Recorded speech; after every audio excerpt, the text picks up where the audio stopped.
महोदय, हम सब के लिए और सभी देशवासियों के लिए इतना ही नहीं, विश्व के लोकतंत्र प्रेमी नागरिकों के लिए भी हमारे लिए ये बहुत ही गौरव का पल है। बड़े गर्व के साथ लोकतंत्र के उत्सव को मनाने का एक अवसर है।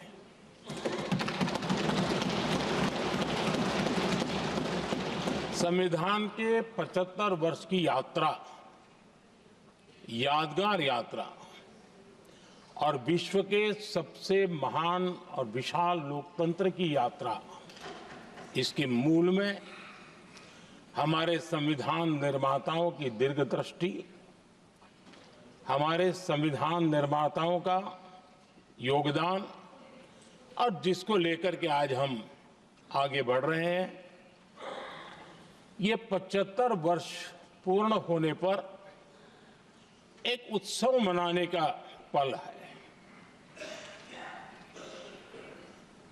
मेरे लिए खुशी की बात है कि संसद भी इस उत्सव में शामिल होकर के अपनी भावनाओं को प्रकट कर रही है। मैं सभी माननीय सांसदों का आभार व्यक्त करता हूं कि जिन्होंने इस उत्सव के अंदर हिस्सा लिया। मैं उन सबका अभिनंदन करता हूं। आदरणीय अध्यक्ष जी, 75 वर्ष की उपलब्धि साधारण नहीं है, असाधारण है। और जब देश आजाद हुआ और उस समय भारत के लिए जो जो संभावनाएं व्यक्त की गई थी, उन सभी संभावनाओं को निरस्त करते हुए, परास्त करते हुए भारत का संविधान हमें यहां तक ले आया है। और इसलिए इस महान उपलब्धि के लिए संविधान निर्माताओं के साथ साथ मैं देश के कोटि कोटि नागरिकों का आदरपूर्वक नमन करता हूं, जिन्होंने इस भावना को, इस नई व्यवस्था को जी करके दिखाया है। संविधान निर्माताओं की जो भावनाएं थी, उसको जीने में पिछले 75 साल भारत का नागरिक हर कसौटी पर खरा उतरा है। और इसलिए भारत का नागरिक सर्वाधिक अभिनंदन का अधिकारी है। आदरणीय सभापति जी, संविधान निर्माता इस बात में बहुत सजग थे। वो ये नहीं मानते थे कि भारत का जन्म 1947 में हुआ है। वो ये नहीं मानते थे कि भारत में लोकतंत्र 1950 से आ रहा है। वे मानते थे यहाँ की महान परंपरा को, महान संस्कृति को, महान विरासत को, हजारों साल की उस यात्रा को, उसके प्रति वो सजग थे। उनको इस बात का पूरा भान था। आदरणीय सभापति जी, भारत का लोकतंत्र, भारत का गणतांत्रिक अतीत बहुत ही समृद्ध रहा है, विश्व के लिए प्रेरक रहा है। और तभी तो भारत आज मदर ऑफ डेमोक्रेसी के रूप में जाना जाता है। हम सिर्फ विशाल लोकतंत्र है इतना नहीं, हम लोकतंत्र की जननी है। आदरणीय सभापति जी, मैं जब ये कह रहा हूं तो मैं 3 महापुरुषों के कोट इस सदन के सामने प्रस्तुत करना चाहता हूं। राजर्षि पुरुषोत्तम दास टंडन जी, मैं संविधान सभा के अंदर हुई चर्चा का उल्लेख कर रहा हूं।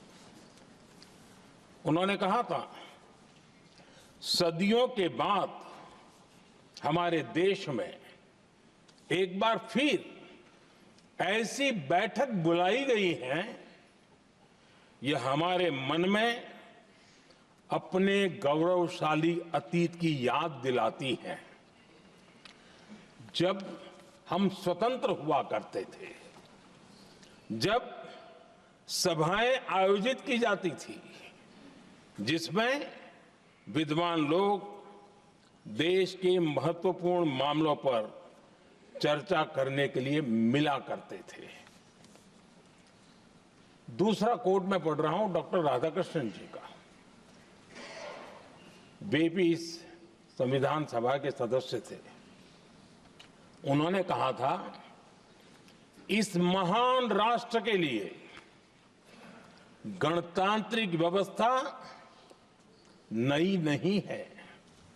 हमारे यहां ये इतिहास के शुरुआत से ही है। और तीसरा कोट मैं बाबा साहब आंबेडकर का कह रहा हूं। बाबा साहब आंबेडकर जी ने कहा था, ऐसा नहीं है कि भारत को पता नहीं था कि लोकतंत्र क्या होता है। एक समय था जब भारत में कई गणतंत्र हुआ करते थे। आदरणीय सभापति जी, हमारे संविधान के निर्माण की प्रक्रिया में हमारी देश की नारी शक्ति ने संविधान को सशक्त करने में बहुत बड़ी भूमिका निभाई थी। संविधान सभा में 15 माननीय महिला सदस्य थी और सक्रिय सदस्य थी। मौलिक चिंतन के आधार पर उन्होंने संविधान सभा की डिबेट को समृद्ध किया था। और वे सभी बहनें अलग अलग बैकग्राउंड थी, अलग अलग क्षेत्र की थी। और संविधान में उन्होंने जो जो सुझाव दिए, उन सुझावों का संविधान के निर्माण पर बहुत बड़ा प्रभाव रहा था। और हमारे लिए गर्व की बात है कि दुनिया के कई देश आजाद भी हुए, संविधान भी बने, लोकतंत्र भी चला, लेकिन महिलाओं को अधिकार देने में दशकों बीत गए थे। लेकिन हमारे यहां शुरुआत से ही महिलाओं को वोट का अधिकार संविधान में दिया गया। आदरणीय सभापति जी, जब G20 समिट हुई, उसी भावना को आगे बढ़ाते हुए, क्योंकि संविधान की भावना को लेकर के हम सब जीने वाले लोग हैं, हमने G20 की अध्यक्षता के दरमियान विश्व के सामने विमेन लेड डेवलपमेंट का विचार रखा। और विश्व के अंदर विमेन डेवलपमेंट से अब आगे जाने की जरूरत है। और इसलिए हमने विमेन लेड डेवलपमेंट की चर्चा को अंजाम दिया।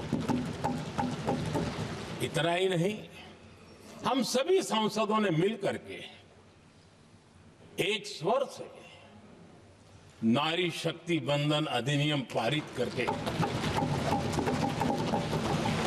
हमारी महिला शक्ति को भारतीय लोकतंत्र में उनकी भागीदारी सुनिश्चित करने के लिए हम लोगों ने कदम उठाए। आदरणीय सभापति जी, आज हम देख रहे हैं हर बड़ी योजना के सेंटर में महिलाएं होती है। और ये जब संविधान के हम 75 वर्ष मना रहे हैं, ये संयोग है और अच्छा संयोग है कि भारत के राष्ट्रपति के पद पर एक आदिवासी महिला विराजमान। ये हमारे संविधान की भावना की एक अभिव्यक्ति भी है।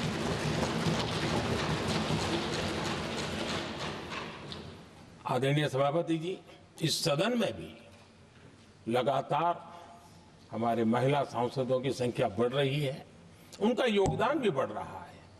मंत्रिपरिषद में भी उनका योगदान बढ़ रहा है। आज सामाजिक क्षेत्र हो, राजनीतिक क्षेत्र हो, शिक्षा का क्षेत्र हो, खेलकूद का क्षेत्र हो, क्रिएटिव वर्ल्ड की दुनिया हो, जीवन के हर क्षेत्र में महिलाओं का योगदान, महिलाओं का प्रतिनिधित्व देश के लिए गौरव दिलाने वाला रहा है। विज्ञान के क्षेत्र में, खास करके स्पेस टेक्नोलॉजी में उनके योगदान की सराहना हर हिंदुस्तानी बड़े गर्व के साथ कर रहा है। और इन सब की सबसे बड़ी प्रेरणा हमारा संविधान है। आदरणीय सभापति जी, अब हमारा देश बहुत तेज गति से विकास कर रहा है। भारत बहुत ही जल्द विश्व की तीसरी बड़ी आर्थिक शक्ति बनने की दिशा में बहुत मजबूत कदम रख रहा है। और इतना ही नहीं, ये 140 करोड़ देशवासियों का संकल्प है कि जब हम आजादी की शताब्दी मनाएंगे, हम इस देश को विकसित भारत बना करके रहेंगे। ये हर भारतीय का संकल्प है, ये हर भारतीय का सपना है। लेकिन इस संकल्प से सिद्धि के लिए सबसे बड़ी आवश्यकता है, वो है भारत की एकता। हमारा संविधान भी भारत की एकता का आधार है। हमारे संविधान के निर्माण काल में इस देश के बड़े बड़े दिग्गज थे, स्वतंत्रता सेनानी थे, साहित्यकार थे, विवेचक थे, सामाजिक कार्यकर्ता थे, शिक्षाविद थे, कई फील्ड के प्रोफेशनल्स थे, मजदूर नेता थे, किसान नेता थे, समाज के हर वर्ग का प्रतिनिधित्व था और सबके सब भारत की एकता के प्रति बहुत ही संवेदनशील थे। जीवन के भिन्न भिन्न क्षेत्र से आए हुए, देश के अलग अलग भूभाग से आए हुए सभी लोग इस बात के प्रति सजग थे। और बाबा साहब अंबेडकर जी ने चेताया था। मैं बाबा साहब का कोट पढ़ रहा हूं। बाबा साहब अंबेडकर ने कहा था, समस्या ये है कि देश में जो विविधता से भरा जनमानस है, उसे किस तरह एक मत किया जाए, कैसे देश के लोगों को एक दूसरे के साथ होकर निर्णय लेने के लिए प्रेरित किया जाए, जिससे कि देश में एकता की भावना स्थापित हो। आदरणीय सभापति जी, मुझे बड़े दुख के साथ कहना है कि आजादी के बाद एक तरफ संविधान निर्माताओं के दिल दिमाग में एकता थी, लेकिन आजादी के बाद विकृत मानसिकता के कारण या स्वार्थवश अगर सबसे बड़ा प्रहार हुआ तो देश की एकता के मूल भाव पर प्रहार हुआ। विविधता में एकता, ये भारत की विशेषता रही है। हम विविधता को सेलिब्रेट करते हैं और इस देश की प्रगति भी विविधता को सेलिब्रेट करने में है। लेकिन गुलामी की मानसिकता में पले बड़े लोगों ने, भारत का भला न देख पाने वाले लोगों ने, और जिनके लिए हिंदुस्तान 1947 में ही पैदा हुआ, ये जो धारणा बनी थी, उनके लिए वो विविधता में विरोधाभास ढूंढते रहे। इतना ही नहीं, विविधता के इस अमूल्य खजाना है हमारा, उसको सेलिब्रेट करने के बजाय उस विविधता में ऐसे जहरीले बीज बोने के प्रयास करते रहे ताकि देश की एकता को चोट पहुंचे। आदरणीय सभापति जी, हमें विविधता का उत्सव हमारे जीवन का अंग बनाना होगा और वही बाबा साहब आंबेडकर को सच्ची श्रद्धांजलि होगी। आदरणीय सभापति जी, मैं संविधान के प्रकाश में ही मेरी बातों को रखना चाहता हूं और इसलिए अगर आप हमारी नीतियों को देखेंगे, पिछले 10 साल देश की जनता ने हमें जो सेवा करने का मौका दिया है, हमारी निर्णयों की प्रक्रिया को देखेंगे तो भारत की एकता को मजबूती देने का निरंतर हम प्रयास करते रहे हैं। आर्टिकल 370 देश की एकता में रुकावट बना पड़ा था, दीवार बना पड़ा था। देश की एकता हमारी प्राथमिकता थी, जो कि हमारी संविधान की भावना थी और इसलिए धारा 370 को हमने जमीन पर उतार दिया, क्योंकि देश की एकता हमारी प्राथमिकता है। आदरणीय सभापति जी, इस इतने बड़े विशाल देश में अगर आर्थिक रूप से हमें आगे बढ़ना है, हमारी व्यवस्थाओं को और विश्व को भी निवेश के लिए आना है, तो भारत में अनुकूल व्यवस्थाएं चाहिए और उसी में से हमारे देश में एक लंबे अरसे तक जीएसटी को लेकर के चर्चा चलती रही। मैं समझता हूं इकोनॉमिक यूनिटी के लिए जीएसटी ने बहुत बड़ी भूमिका अदा की है। उस समय पहले की सरकार का भी कुछ योगदान है। वर्तमान समय में हमको इसको आगे बढ़ाने का अवसर मिला और हमने इसको किया और वो भी वन नेशन वन टैक्स उस भूमिका को आगे बढ़ा रहा है। आदरणीय सभापति जी, हमारे देश में राशन कार्ड गरीब के लिए बहुत बड़ी मूल्यवान दस्तावेज रहा है, लेकिन गरीब अगर एक राज्य से दूसरे राज्य जाता था तो गरीब कुछ भी उसके प्राप्त करने का हकदार नहीं बनता था। इतना बड़ा देश पर उसका किसी भी कोने में जाए उसका उतना ही अधिकार है। एकता के उस भाव को मजबूत करने के लिए हमने one nation one ration card की बात को मजबूत किया। आदरणीय सभापति जी, देश के गरीब को, देश के सामान्य नागरिक को अगर मुफ्त में इलाज मिले तो गरीबी से लड़ने की उसकी ताकत अनेक गुना बढ़ जाती है।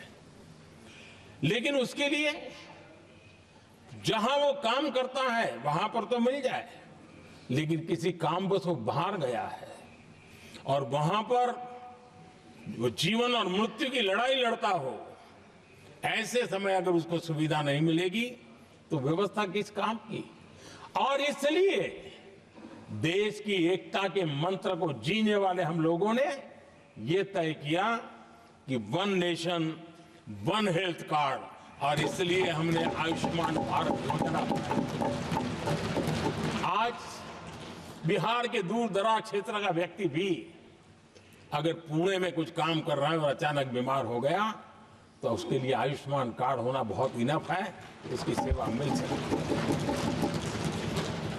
आदरणीय सभापति जी, हम जानते हैं देश में कई बार ऐसा हुआ कि देश के एक हिस्से में बिजली थी लेकिन बिजली सप्लाई नहीं हो रही थी और उसके कारण दूसरे इलाके में अंधेरा था। और पिछली सरकार में हमने विश्व के अंदर भारत की बदनामी हेडलाइन से हुआ करती थी अंधेरे की, वो दिन हमने देखे हैं और तब जाकर के एकता के मंत्र को लेकर के संविधान की भावना को जीने वाले हम लोगों ने वन नेशन वन ग्रिड को परिपूर्ण कर दिया और इसलिए आज बिजली के प्रवाह को निर्विरोध रूप से हिंदुस्तान के हर कोने में ले जाया जा सकता है। आदरणीय सभापति जी, हमारे देश में इंफ्रास्ट्रक्चर में भी भेदभाव की बू आती रही है। हमने उसे मिटा करके देश की एकता को ध्यान में रखते हुए, एक संतुलित विकास को ध्यान में रखते हुए हमने उस भेदभाव, उस भावना को खत्म करके एकता को मजबूत किया। हमने नॉर्थ ईस्ट हो या जम्मू कश्मीर हो, हिमालय की गोद के इलाके हो या रेगिस्तान के सटे हुए इलाके हो, हमने पूरी तरह इंफ्रास्ट्रक्चर को एक सामर्थ्य देने का प्रयास किया है ताकि एकता के भाव को अभाव में से कारण कोई दूरी पैदा न हो, उसमें से बदलने का हमने काम किया। आदरणीय सभापति जी, युग बदल चुका है और हम नहीं चाहते हैं कि डिजिटल के क्षेत्र में हैव्स एंड हैव्स नॉट की स्थिति बन जाए। देश के लिए समान रूप से, और इसलिए दुनिया के अंदर बड़े गर्व के साथ हम कहते हैं कि भारत का जो डिजिटल इंडिया की जो सक्सेस स्टोरी है, उसका एक कारण है हमने टेक्नोलॉजी को डेमोक्रेटाइज करने का प्रयास किया है और उसी का भाग है ये हमारे संविधान निर्माताओं ने हमें दिशा दिखाई है कि हमने ऑप्टिकल फाइबर हिंदुस्तान की हर पंचायतों तक ले जाने का प्रयास किया है ताकि भारत की एकता को मजबूती देने में हमें ताकत मिले। आदरणीय सभापति जी, हमारा संविधान की अपेक्षा है एकता की और इसी को ध्यान में रखते हुए हमने मातृभाषा के महात्म्य को स्वीकारा है। मातृभाषा को दबा करके हम देश के जनमानस को संस्कारित नहीं कर सकते और इसलिए हमने न्यू एजुकेशन पॉलिसी में भी मातृभाषा को बहुत बल दिया है और अब मेरे देश का गरीब का बच्चा भी मातृभाषा में डॉक्टर इंजीनियर बन सकता है क्योंकि हमारा संविधान सबसे पीछे है, उनकी सबसे दरकार करने का हमें आदेश देता है। इतना ही नहीं, हमने क्लासिकल लैंग्वेज की दिशा में भी कई लैंग्वेजेस जो जिनका हक बनता था उनको हमने उस स्थान पर रख करके हमने उनका सम्मान किया था। देश भर में एक भारत श्रेष्ठ भारत का अभियान देश के एकता को मजबूत, नई पीढ़ी को वो संस्कारित करने का काम हमारी तरफ से चल रहा है। आदरणीय सभापति जी, काशी तमिल संगमम और तेलुगु काशी संगमम ये आज एक बहुत बड़ा इंस्टीट्यूशनलाइज हुआ है और समाज के निकटता को मजबूती देने का एक सांस्कृतिक प्रयास भी हमारा चलता रहा है क्योंकि उसका कारण यही है कि संविधान की मूल धारा में भारत की एकता का महात्म्य स्वीकार किया गया है और उसको हमें बल देना चाहिए। आदरणीय सभापति जी, संविधान के आज 75 वर्ष हो रहे हैं लेकिन हमारे यहां तो 25 वर्ष का भी महत्व होता है, 50 वर्ष का भी महत्व होता है, 60 साल का भी महत्व होता है। जरा हम इतिहास की तरफ नजर करें कि संविधान यात्रा के इन महत्वपूर्ण पड़ाव का क्या हुआ था। जब देश संविधान के 25 वर्ष पूरे कर रहा था, उसी समय हमारे देश में संविधान को नोच लिया गया, इमरजेंसी आपातकाल लाया गया।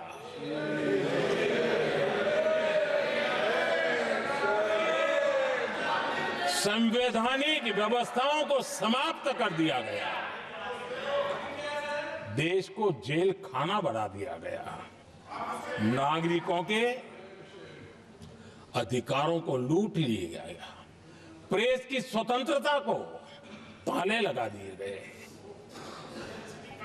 और कांग्रेस के माथे पर ये जो पाप है ना, वो कभी भी धुलने वाला नहीं है, कभी भी धुलने वाला। यह सिर्फ हिंदुस्तान, दुनिया में जब जब लोकतंत्र की चर्चा होगी, कांग्रेस के माथे का ये पाप कभी धुलने वाला नहीं है। क्योंकि लोकतंत्र का गला घोंट दिया गया था।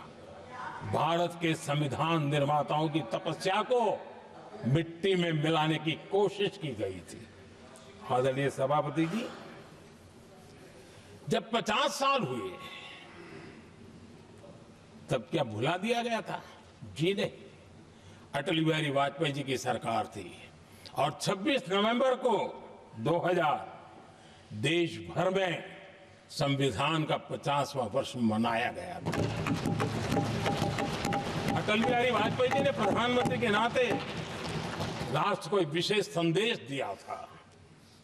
एकता, जनभागीदारी, साझेदारी, उसके महत्व पर बल देते हुए उन्होंने संविधान की भावना को जीने का प्रयास किया था।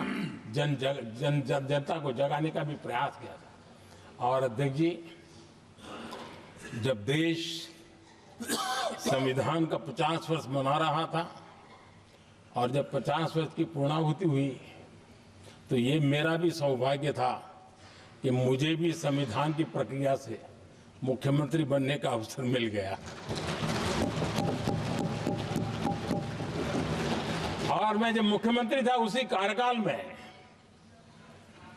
संविधान के 60 साल हुए और तब मैंने तय किया था मुख्यमंत्री के नाते कि हम गुजरात में संविधान के 60 साल मनाएंगे। और इतिहास में पहली बार ऐसा हुआ है जब संविधान के ग्रंथ को हाथी पर बनाई हुई अंबाड़ी में रखा गया, उस विशेष व्यवस्था में रखा गया। हाथी पर संविधान की यात्रा निकली, संविधान गौरव यात्रा निकाली गई और राज्य का मुख्यमंत्री उस संविधान के नीचे हाथी के बगल में पैदल चल रहा था और देश को संविधान का महात्मा समझाने का सांकेतिक प्रयास कर रहा था। ये सौभाग्य भी मुझे प्राप्त हुआ था क्योंकि हमारे लिए संविधान का महत्व क्या है। और आज 75 साल हुए हमें अवसर मिला और मुझे याद है जब मैंने लोकसभा के पुराने सदन के अंदर जब 26 नवंबर को संविधान दिवस मनाने की बात कही थी तब एक वरिष्ठ नेता ने सामने से आवाज उठाई थी कि 26 जनवरी तो है, 26 नवंबर की क्या जरूरत है। क्या भावना घर कर गई थी। ये बहुत पुरानी बात रही है, इसी सदन में मेरे सामने हुआ था। लेकिन आदरणीय सभापति जी, मेरे लिए खुशी की बात है कि इस विशेष सत्र में अच्छा होता संविधान की शक्ति, संविधान की विविधताओं पर चर्चा होती, नई पीढ़ी को काम आता। लेकिन हर एक की अपनी अपनी मजबूरियां होती है, हर कोई अपना दुख किसी न किसी रूप में प्रकट करता रहता है। कईयों ने अपनी विफलताओं का दुख प्रकट किया है। अच्छा होता दलगत भावनाओं से उठ करके देश हित में संविधान की चर्चा हुई होती तो एक समृद्धि मिलती अनेक देश की नई पीढ़ी को। आदरणीय सभापति जी, मैं तो संविधान के प्रति विशेष आदर का भाव व्यक्त करना चाहूंगा कि संविधान की भावना थी कि मेरे जैसे अनेक लोग जो यहां पहुंच नहीं पाते, ये संविधान था जिसके कारण हम पहुंच पाए। क्योंकि हमारा कोई बैकग्राउंड नहीं था, हम यहां तक कैसे आते। ये संविधान का सामर्थ्य था, जनता जनार्दन के आशीर्वाद थे। इतना बड़ा दायित्व, और मेरे जैसे बहुत लोग यहाँ भी हैं जिनका ऐसा कोई बैकग्राउंड नहीं है, यही एक सामान्य परिवार से आए हैं और आज संविधान ने हमें यहाँ तक पहुँचाया है।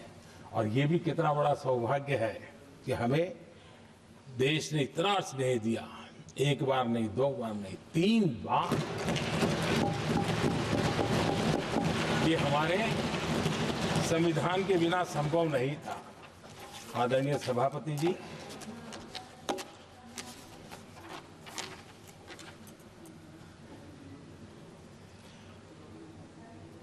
उतार चढ़ाव तो आए, कठिनाइयां भी आई, रुकावटें भी आई, लेकिन मैं फिर एक बार देश की जनता को नमन करता हूं कि देश की जनता पूरी ताकत के साथ संविधान के साथ खड़ी रही।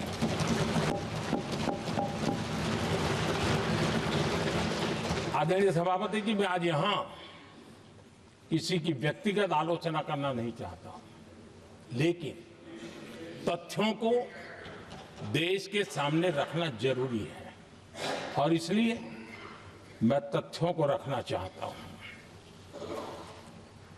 कांग्रेस के एक परिवार ने संविधान को चोट पहुंचाने में कोई कोर कसर नहीं छोड़ी है।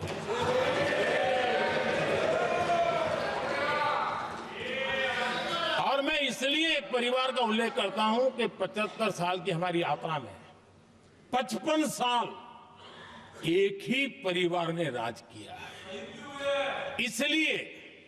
इसलिए देश को क्या क्या हुआ है ये जानने का अधिकार है और इस परिवार के कुविचार, कुरीति, कुनीति, इसकी परंपरा निरंतर चल रही है। हर स्तर पर इस परिवार ने संविधान को चुनौती दी है। आदरणीय सभापति जी, 1947 टू 1952 इस देश में इलेक्टेड गवर्नमेंट नहीं थी।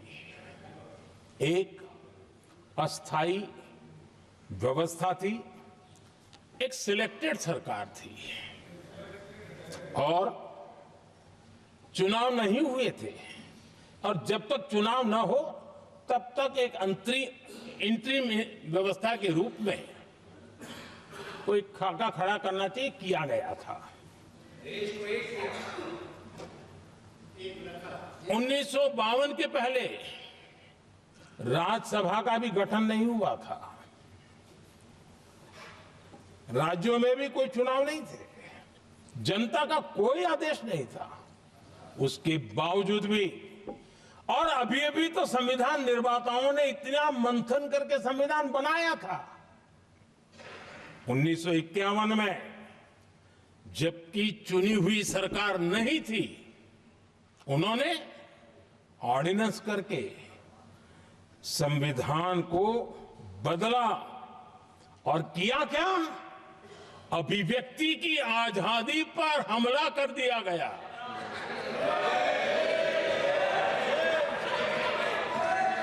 और ये संविधान निर्माताओं का भी अपमान था, क्योंकि ऐसी बातें कोई संविधान सभा में नहीं आई होगी, ऐसा नहीं है, लेकिन वहां उनकी चली नहीं। तो बाद में जैसे ही मौका मिला, उन्होंने अभिव्यक्ति की आजादी को उस पर उन्होंने हथौड़ा मार दिया और ये संविधान निर्माताओं का घोर अपमान है। अपने मन की चीजें जो संविधान सभा के अंदर नहीं करवा पाए, वो उन्होंने पिछले दरवाजे से किया और वो भी चुनी हुई सरकार के वो प्रधानमंत्री नहीं थे, उन्होंने पाप किया था। इतना ही नहीं, आदरणीय सभापति जी, उसी दौरान उस समय के प्रधानमंत्री पंडित नेहरू जी ने मुख्यमंत्रियों को एक चिट्ठी लिखी थी। उस चिट्ठी में उन्होंने लिखा था, नेहरू जी लिखते हैं, अगर संविधान हमारे, आगे नेहरू जी लिखते हैं, अगर संविधान हमारे रास्ते के बीच में आ जाए, ये नेहरू जी लिख रहे हैं, अगर संविधान हमारे रास्ते के बीच में आ जाए, आगे नेहरू जी कह रहे हैं, तो हर हाल में संविधान में परिवर्तन करना चाहिए। ये नेहरू जी ने मुख्यमंत्रियों को चिट्ठी लिखी।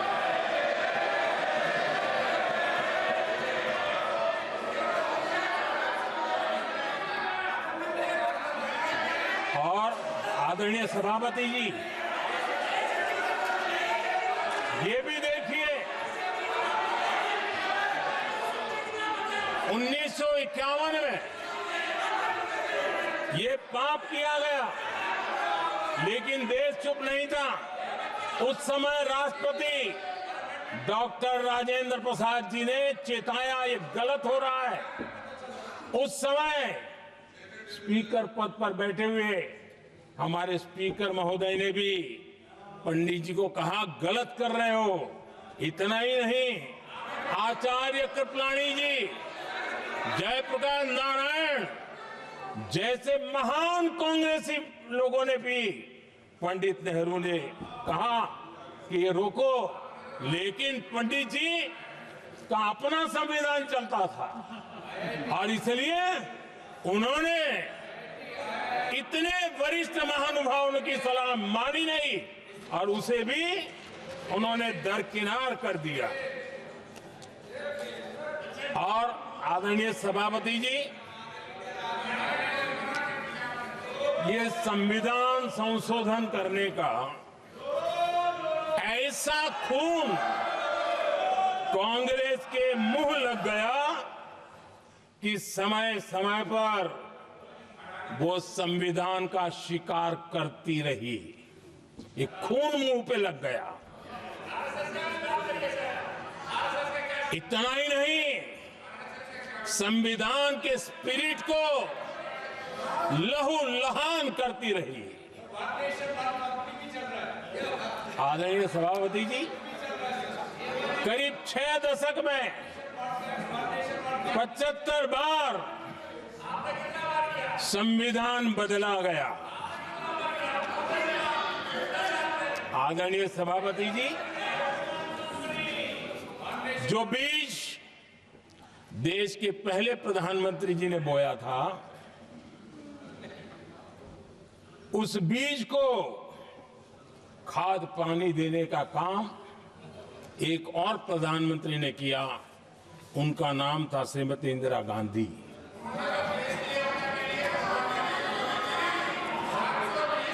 जो पाप पहले प्रधानमंत्री करके गए और जो खून लग गया था 1971 में, सुप्रीम कोर्ट का एक फैसला आया था। उस सुप्रीम कोर्ट के फैसले को संविधान बदल करके पलट दिया गया और 71 में यह संविधान संशोधन किया गया था। और क्या था, उन्होंने हमारे देश की अदालत के पंख काट दिए थे और यहां पर तो किया था कि संसद संविधान के किसी भी आर्टिकल में जो मर्जी पड़े वो कर सकती है और अदालत उसकी तरफ देख भी नहीं सकती है। अदालत के सारे अधिकारों को छीन लिया गया था। ये पाप 1971 में उस समय की प्रधानमंत्री श्रीमती इंदिरा गांधी ने किया था।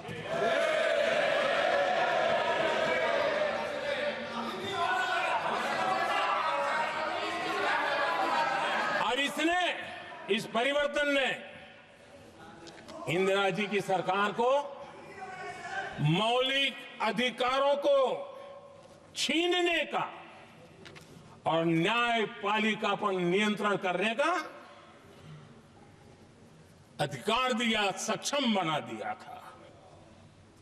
आदरणीय सभापति जी, खून मुंह पे लग गया था, कोई रोकने वाला था नहीं। और इसलिए जब इंदिरा जी के चुनाव को गैर रीति के कारण, असंवैधानिक तरीके से चुनाव लड़ने के कारण अदालत ने उनके चुनाव को खारिज कर दिया और उनको एमपी पद छोड़ने की नौबत आई तो उन्होंने गुस्से में आकर के देश पर इमरजेंसी थोप दी, आपातकाल लगा दिया अपनी कुर्सी बचाने के लिए। और उसके बाद इतना ही नहीं, उन्होंने इमरजेंसी तो लगाई, संविधान का दुरुपयोग तो किया ही किया, भारत के लोकतंत्र का गला तो घोंट ही दिया। लेकिन 1975 में 39वां संशोधन किया और उसमें उन्होंने क्या किया, राष्ट्रपति, उपराष्ट्रपति, प्रधानमंत्री, अध्यक्ष, इनके चुनाव के खिलाफ कोई कोर्ट में जा ही नहीं सकता है, ऐसा उन्होंने, और वो भी रिट्रोस्पेक्टिव किया, आगे के लिए नहीं, पीछे का भी, अपने पापों का भी उन्होंने। और आदरणीय सभापति जी, मैं संविधान की बात कर रहा हूं, मैं संविधान के आगे पीछे कुछ नहीं बोल रहा हूं।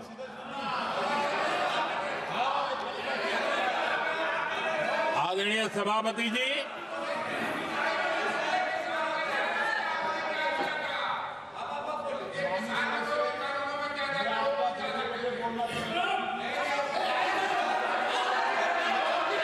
आदरणीय सभापति जी, इमरजेंसी में लोगों के अधिकार छीन लिए गए, देश के हजारों लोगों को जेलों में ठूंस दिया गया, न्यायपालिका का गला घोंट दिया गया, अखबारों की स्वतंत्रता पर ताले लगा दिए गए। इतना ही नहीं, कमिटेड जुडिशरी, इस विचार को उन्होंने पूरी ताकत दी। और इतना ही नहीं, जिस जस्टिस एच.आर. खन्ना ने उनके चुनाव में उनको खिलाफ जो जजमेंट दिया था, वो इतना गुस्सा भरा था कि जब जस्टिस एच.आर. खन्ना, जो सीनियरिटी के आधार पर सुप्रीम कोर्ट के चीफ जस्टिस बनने थे, जिन्होंने संविधान के सम्मान करते हुए उस स्पिरिट से इंदिरा जी को सजा दी थी, उन्होंने मुख्य न्यायाधीश नहीं बनने दिया। ये संविधान और लोकतांत्रिक प्रक्रिया रही।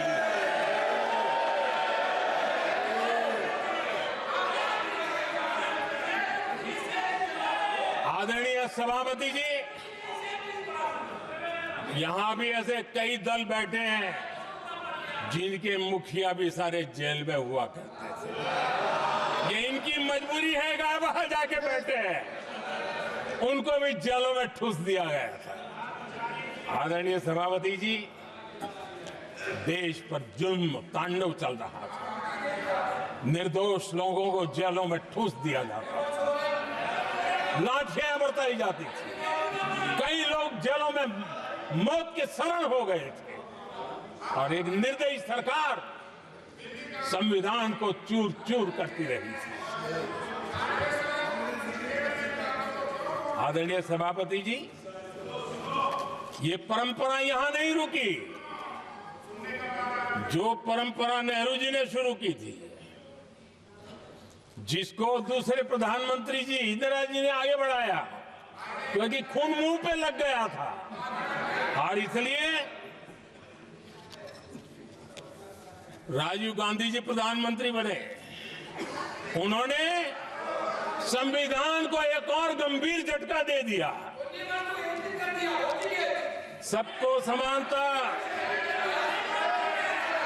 सबको समानता, सबको न्याय, उस भावना को चोट पहुंचाई। आदरणीय सभापति जी, आपको मालूम है, सुप्रीम कोर्ट ने शाहबानो का जजमेंट दिया था। एक भारत की महिला को न्याय देने का काम संविधान की मर्यादा और स्पिरिट के आधार पर देश की सुप्रीम कोर्ट ने दिया था। एक वृद्ध महिला को उसका हक मिला था सुप्रीम कोर्ट से, लेकिन उस समय के प्रधानमंत्री राजीव गांधी ने शाह बानो की उस भावना को, सुप्रीम कोर्ट की उस भावना को नकार दिया और उन्होंने वोट बैंक की राजनीति के खातिर संविधान की भावना को बलि चढ़ा दिया और कट्टरपंथियों के सामने सर झुकाने का काम कर दिया।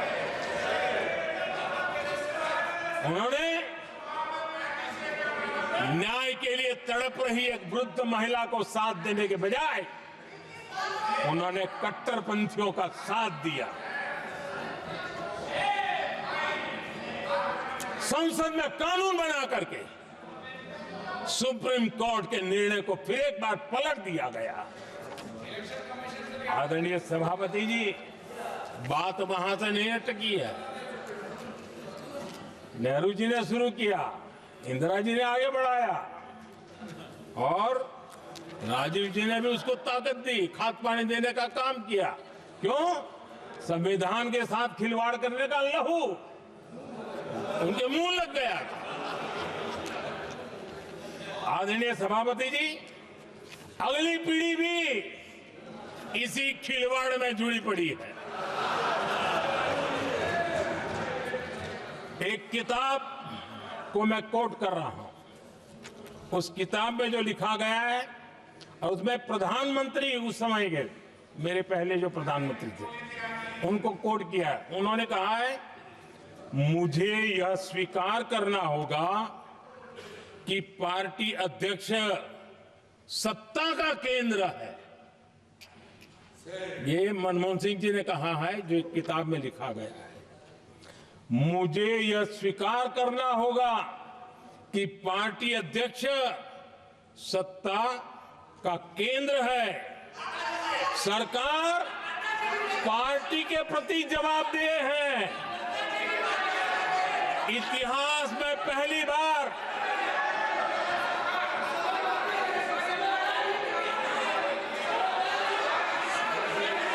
आदरणीय सभापति जी, नहीं, आप सदन इतिहास में पहली बार नो, ये तरीका बिल्कुल ठीक नहीं है।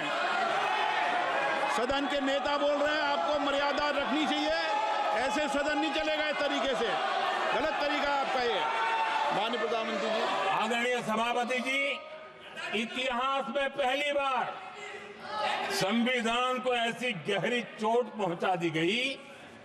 संविधान निर्माताओं ने चुनी हुई सरकार और चुने हुए प्रधानमंत्री की कल्पना तक ही हमारा संविधान था, लेकिन इन्होंने तो प्रधानमंत्री के ऊपर एक गैर संवैधानिक, और जिसने कोई शपथ भी नहीं लिया था, नेशनल एडवाइजरी काउंसिल पीएमओ के भी ऊपर बैठा दिया। पीएमओ के ऊपर अघोषित दर्जा दे दिया गया।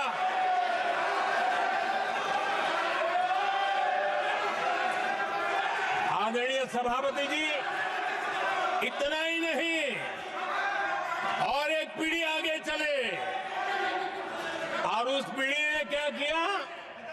भारत के संविधान के तहत देश की जनता जनार्दन सरकार चुनती है और वो सरकार का मुखिया कैबिनेट बनाता है। ये संविधान के तहत है। इस कैबिनेट ने जो निर्णय किया, संविधान का अपमान करने वाले अहंकार से भरे लोगों ने पत्रकारों के सामने कैबिनेट के निर्णय को फाड़ दिया। संविधान को हर मौके पर संविधान के साथ खिलवाड़ करना, संविधान को न मानना, ये जिनकी आदत हो गई थी। और दुर्भाग्य देखिए, एक अहंकारी व्यक्ति कैबिनेट के निर्णय को फाड़ दे और कैबिनेट अपना फैसला बदल दे। ये कौन कौन सी व्यवस्था है? आदरणीय सभापति जी, मैं जो कुछ भी कह रहा हूं वो संविधान के साथ क्या हुआ उसी की बात कर रहा हूं। उस समय करने वाले पात्रों को लेकर किसी को परेशानी होती होगी, लेकिन बात संविधान की है। मेरे मन के और मेरे विचारों को मैं अभिव्यक्त नहीं कर रहा हूं।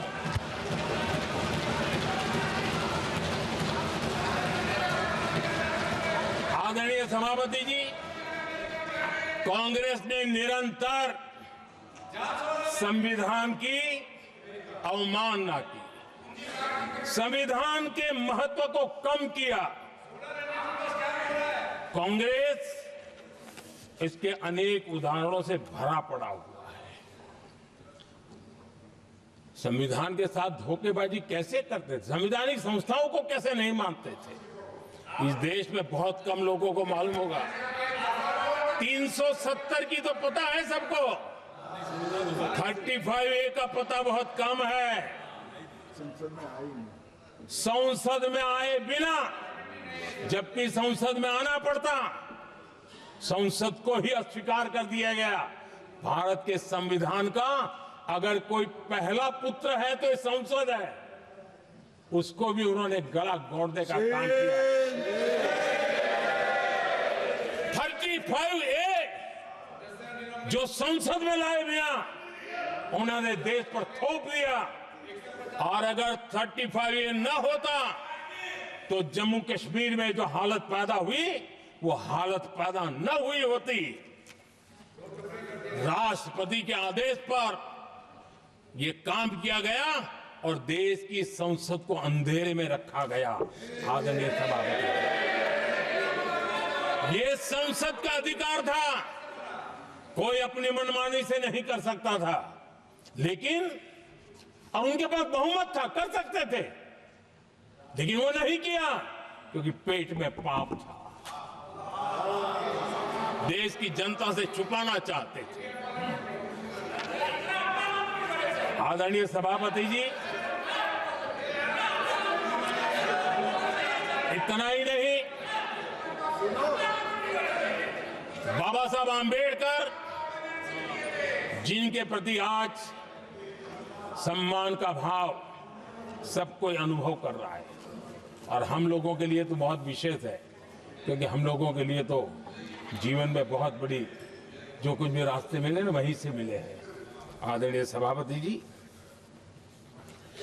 बाबा साहब आंबेडकर, इनके प्रति भी इनके मन में कितनी कटुता भरी थी, कितना द्वेष भरा था, मैं आज उसके डिटेल में जाना नहीं चाहता हूं, लेकिन जब अटल जी की सरकार थी तब बाबा साहब आंबेडकर, उनका जो महापरिनिर्वाण भूमि है वहां पर अलीपुर रोड पर अटल जी की सरकार में बाबा साहब आंबेडकर जी के स्मृति में एक स्मारक बनाना तय हुआ। अटल जी के समय ये नहीं हुआ।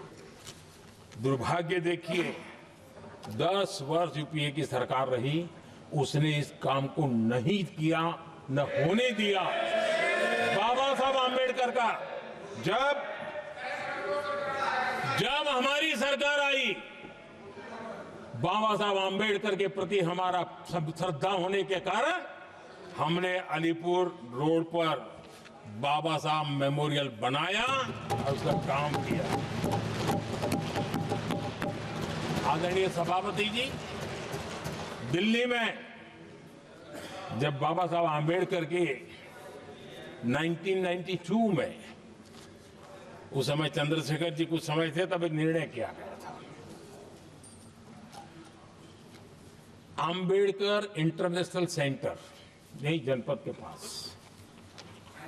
40 साल तक वो कागज पे ही पड़ा रहा, नहीं किया गया।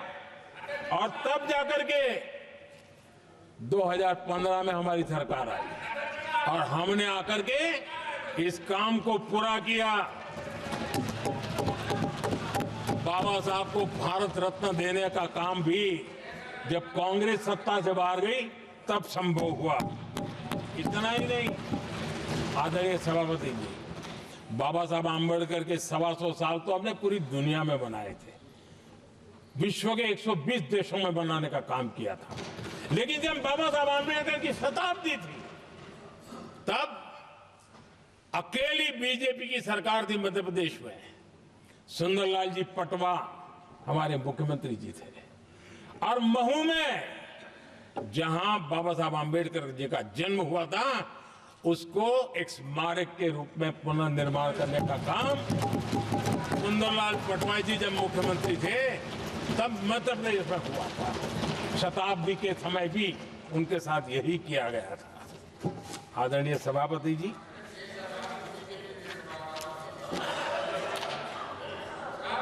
हमारे देश में बाबा साहब आम्बेडकर एक दीर्घदृष्टा थे। समाज के दबे कुचले लोगों को मुख्य धारा में लाने के लिए वो प्रतिबद्ध थे और एक लंबे सोच के साथ भारत को अगर विकसित होना है तो भारत का कोई अंग दुर्बल नहीं रहना चाहिए, ये चिंता बाबा साहब को सताती थी और तब जाकर के हमारे देश में आरक्षण की व्यवस्था बनी। लेकिन वोट बैंक की राजनीति में छुपे हुए लोगों ने, डूबे हुए लोगों ने धर्म के आधार पर तुष्टीकरण के नाम पर आरक्षण के अंदर कुछ न कुछ नुक्सेदनी करने का प्रयास किया और इसका सबसे बड़ा नुकसान एससी, एसटी और ओबीसी समाज को हुआ है। आदरणीय सभापति जी, आरक्षण की कथा बहुत लंबी है। नेहरू जी से लेकर के राजीव गांधी तक कांग्रेस के प्रधानमंत्रियों ने आरक्षण का घोर विरोध किया है। हिस्ट्री कह रही है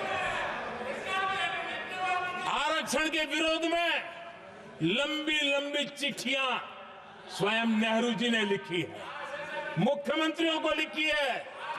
इतना ही नहीं, सदन में आरक्षण के खिलाफ लंबे लंबे भाषण इन लोगों ने किए हैं।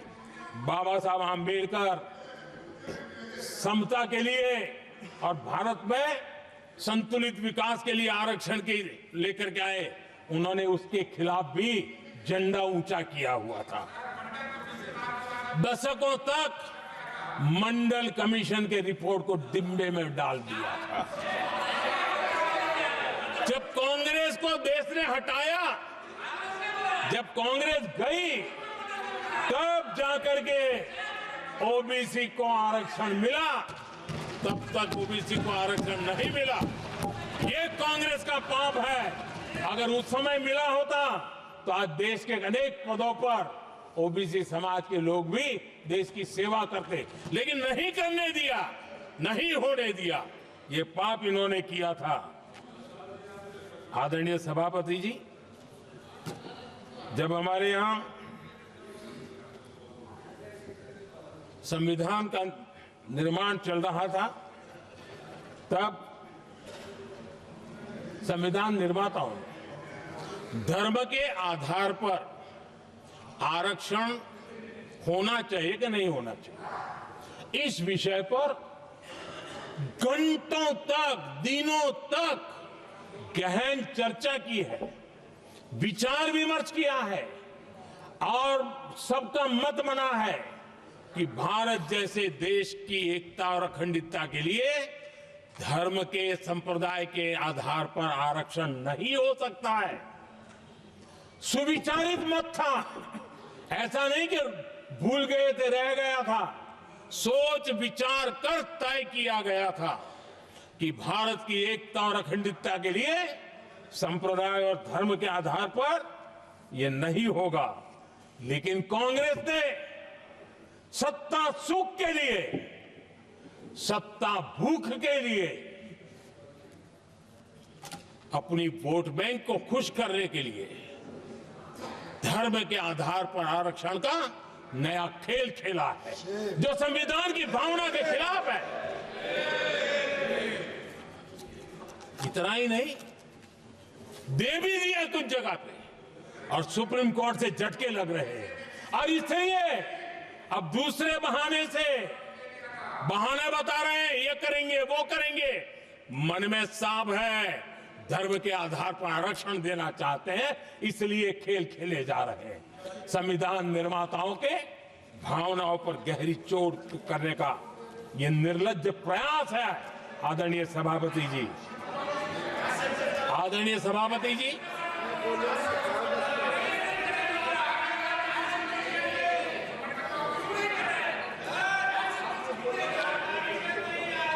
आदरणीय सभापति जी, एक गलत और विषय, ये तरीका ठीक नहीं। आपके नेता ने बोला, आपने बोला दोबारा बात मत करो। जिसकी भी मैं चर्चा करना चाहता हूं, और वो ज्वलंत विषय समान नागरिक संहिता, यूनिफॉर्म सिविल कोड। ये विषय भी संविधान सभा के ध्यान बाहर नहीं था। संविधान सभा ने यूनिफॉर्म सिविल कोड को लेकर के लंबी चर्चा की, गहन चर्चा की, और उन्होंने बहस के बाद निर्णय किया कि अच्छा होगा कि जो भी सरकार चुन करके आए वो उसका निर्णय करे और देश में यूनिफॉर्म सिविल कोड लागू करे। ये संविधान सभा का आदेश था। और बाबा साहब आंबेडकर ने कहा था, जो लोग संविधान को समझते नहीं है, देश को समझते नहीं है, सत्ता भूख सेवा कुछ पड़ा नहीं है, उनको पता नहीं है बाबा साहब ने क्या कहा था। बाबा साहब ने कहा था, धार्मिक आधार पर बने, ये मैं बाबा साहब की बात कर रहा हूं, इतना वीडियो कट करके घुमाना मत। आदरणीय सभापति जी, बाबा साहब ने कहा था, धार्मिक आधार पर बने पर्सनल लॉ को खत्म करने की बाबा साहब ने जोरदार वकालत की थी। उस समय के सदस्य के.एम. मुंशी जी ने कहा था, समान नागरिक संहिता को राष्ट्र की एकता और आधुनिकता के लिए अनिवार्य बताया था। कमा मुंशी जी, सुप्रीम कोर्ट ने भी कई बार कहा है कि देश में यूनिफॉर्म सिविल कोड जल्द से जल्द लाना चाहिए। सरकारों को आदेश दिए हैं सुप्रीम कोर्ट ने, और उसी संविधान की भावना को ध्यान में रखते हुए, संविधान निर्माताओं की भावनाओं को ध्यान में रखते हुए हम पूरी ताकत से लगे हुए हैं सेक्युलर सिविल कोड की। और आज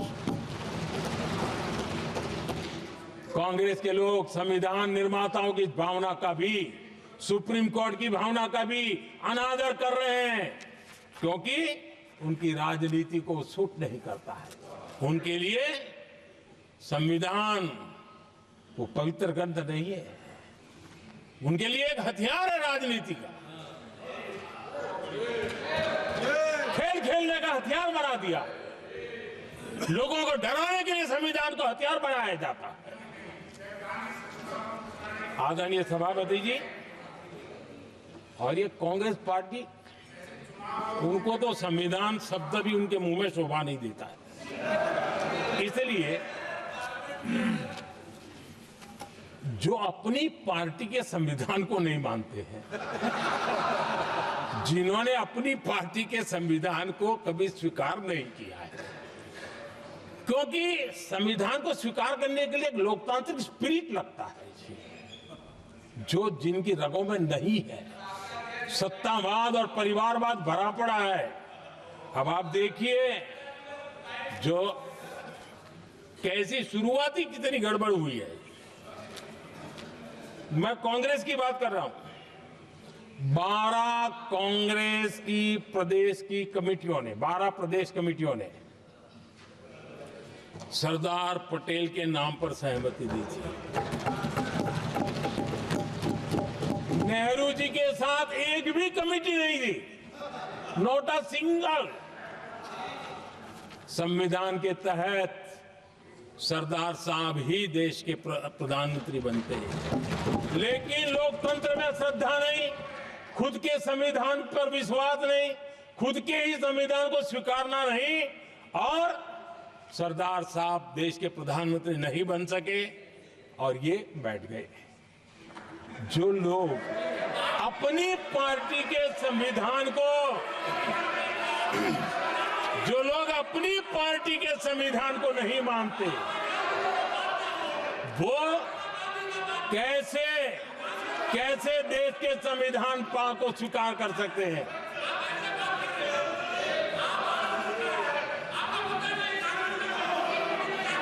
आदरणीय सभापति जी, जो लोग संविधान में लोगों के नाम ढूंढते रहते हैं, मैं जरा बताना चाहता हूं, कांग्रेस पार्टी के एक अध्यक्ष हुआ करते थे और वो अति पिछड़े समाज से आते थे। अति पिछड़े, पिछड़े भी नहीं, अति पिछड़े, अति पिछड़े समाज से आते हुए उनके अध्यक्ष श्रीमान सीताराम केसरी जी, कैसा अपमान किया गया। कहते हैं बाथरूम में बंद कर दिया गया, उठा करके फुटपाथ पर फेंक दिया गया। अपनी पार्टी के संविधान में ऐसा कभी नहीं लिखा गया, लेकिन अपनी पार्टी के संविधान को न मानना, लोकतंत्र की प्रक्रिया को न मानना, और पूरी कांग्रेस पार्टी पर एक परिवार ने कब्जा कर लिया, लोकतंत्र को नकार दिया। आदरणीय सभापति जी,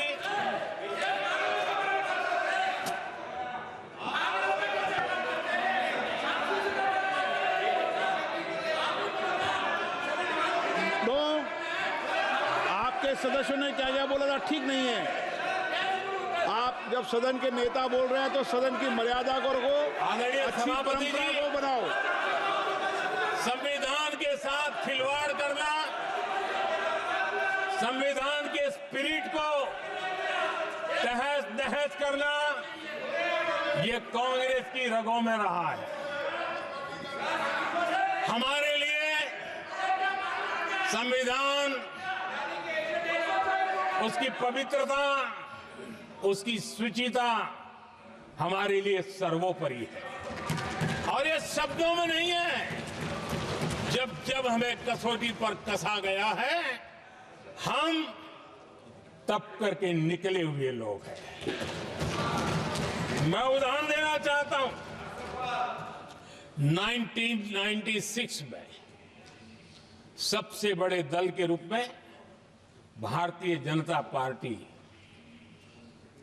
जीत करके आई, सबसे बड़ा दल था, और राष्ट्रपति जी ने संविधान की भावना तहत सबसे बड़े दल को प्रधानमंत्री के शपथ के लिए बुलाया, और 13 दिन सरकार चली। अगर हमें संविधान के स्पिरिट के प्रति हमारा भावना न होती, तो हम भी ये बांटो, वो बांटो, ये दे दो, वो दे दो, इसको डिप्टी पीएम बना दो, इसको ढिकना बना दो, हम भी सत्ता सुख भोग सकते थे। लेकिन अटल जी ने सौदेबाजी का रास्ता नहीं चुना, संविधान के सम्मान का रास्ता चुना, और 13 दिन के बाद इस्तीफा देना स्वीकार कर दिया। ये ऊंचाई है हमारी लोकतंत्र के। इतना ही नहीं,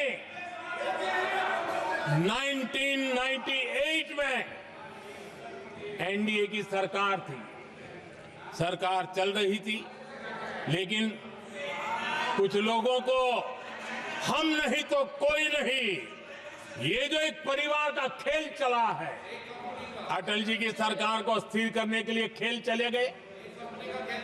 वोट हुआ,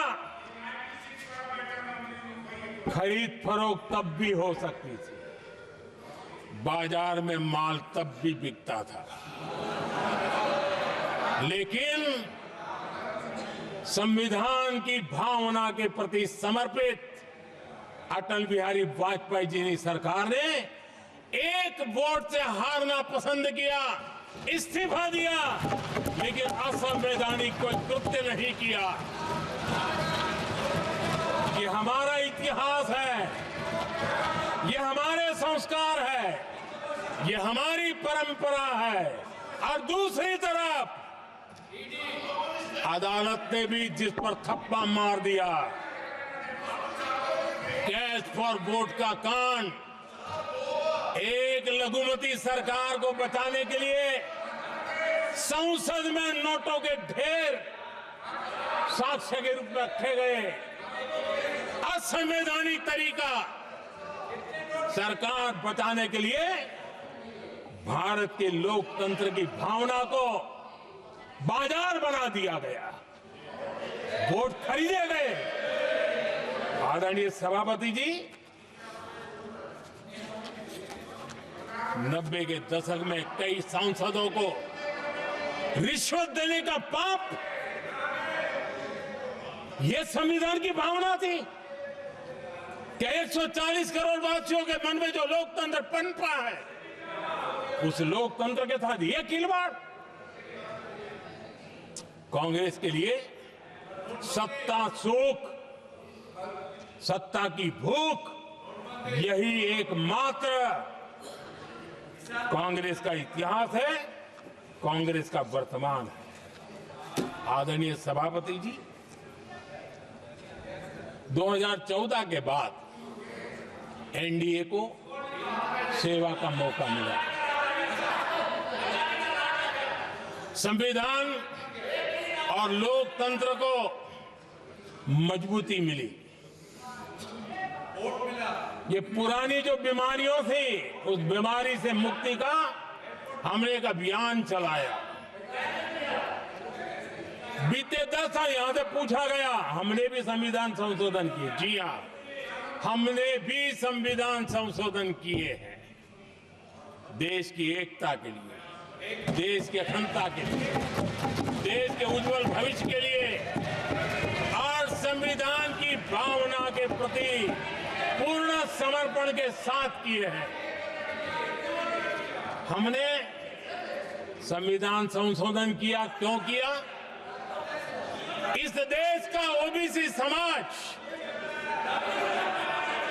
तीन दशक से ओबीसी कमीशन को संवैधानिक दर्जा देने के लिए मांग कर रहा है।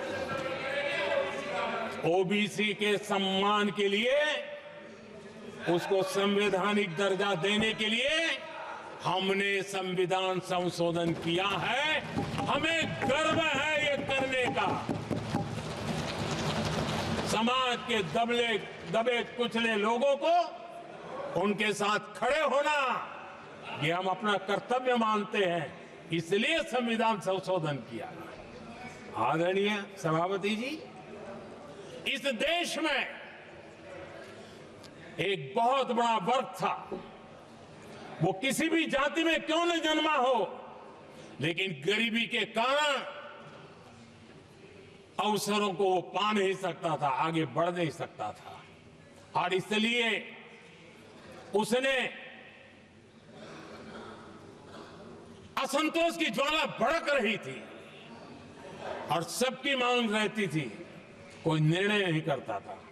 हमने संविधान संशोधन किया, सामान्य जन के गरीब परिवार के 10% आरक्षण का किया, और ये पहला आरक्षण का संशोधन था। देश में कोई विरोध का स्वर नहीं उठा, हर किसी ने प्यार से उसको स्वीकार किया।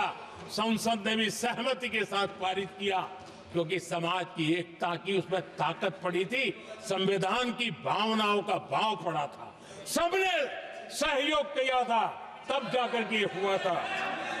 आदरणीय सभापति जी, जी हां, हमने भी संविधान में संशोधन किए हैं, लेकिन हमने संविधान में संशोधन किया महिलाओं को शक्ति देने के लिए। संसद और विधानसभा में और संसद का पुराना भवन गवाह है, जब देश महिलाओं को आरक्षण देने के लिए आगे बढ़ रहा था और कानून यानी बिल पेश हो रहा था, तब उन्हीं का एक साथी दल वेल में आता है, कागज छीन लेता है, फाड़ देता है और सदन स्थगित हो जाता है और 40 साल तक विषय लटका रहता है। और वो आज उनके मार्गदर्शक है, जिन्होंने देश की महिलाओं के साथ अन्याय किया, वो उनके मार्गदर्शक है।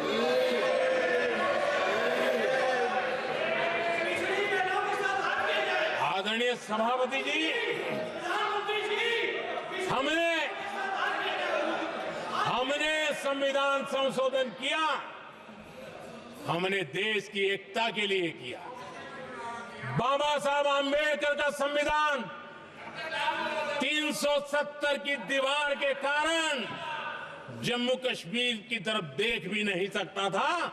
हम चाहते थे बाबा साहब आंबेडकर का संविधान हिंदुस्तान के हर हिस्से में लगना चाहिए और इसलिए बाबा साहब को श्रद्धांजलि भी देनी थी, देश की एकता को मजबूत करना था। हमने संविधान संशोधन किया, डंके की चोट पर किया और 370 को हटाया और भारत की सुप्रीम कोर्ट ने भी अब तो उसको मोहर लगा दी है। आदरणीय सभापति जी, हमने 370 का हटाने के लिए संशोधन किया। हमने ऐसे कानून भी बनाए। जब देश का विभाजन हुआ, महात्मा गांधी समेत देश के वरिष्ठ नेताओं ने सार्वजनिक रूप से कहा था कि पड़ोस के जो हमारे देश हैं, जहां जो माइनॉरिटीज है, वो जब भी संकट में आएगी तो उनकी चिंता ये देश करेगा।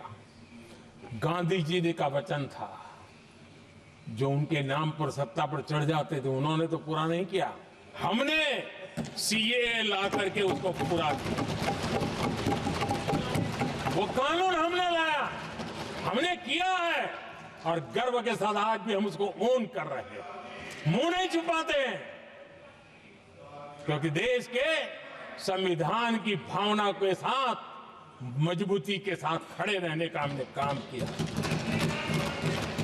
आदरणीय सभापति जी, हमने जो संविधान संशोधन किए हैं वो पुरानी गलतियों को ठीक करने के लिए किए और हमने एक उज्जवल भविष्य का रास्ता मजबूत करने के लिए किए हैं और समय बताएगा, समय की कसौटी पर हम खरे उतरेंगे, क्योंकि वो सत्ता स्वार्थ के लिए किया गया पाप नहीं है, हमने देश हित में किया हुआ पुण्य है।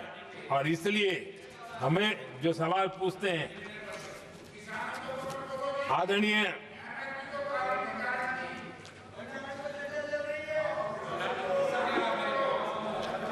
सभापति जी, यहां संविधान पर अनेक भाषण हुए, अनेक विषय उठाए गए, हर एक की अपनी मजबूरियां होगी, राजनीति कुछ न कुछ करने के लिए कुछ करते होंगे, लेकिन आदरणीय सभापति जी, हमारा संविधान सबसे ज्यादा जिस बात को लेकर के संवेदनशील रहा है वो है भारत के लोग, वी द पीपल, भारत के नागरिक। संविधान उनके लिए है, उनके हितों के लिए है, उनके कल्याण के लिए है, उनकी गरिमा के लिए है और इसलिए संविधान भारत के कल्याणकारी राज्य के लिए हमें दिशा निर्देश देता है और कल्याणकारी राज्य का मतलब है जहां नागरिकों को भी गरिमा प्राप्त हो, उनको गरिमामय जीवन की गारंटी मिलनी चाहिए।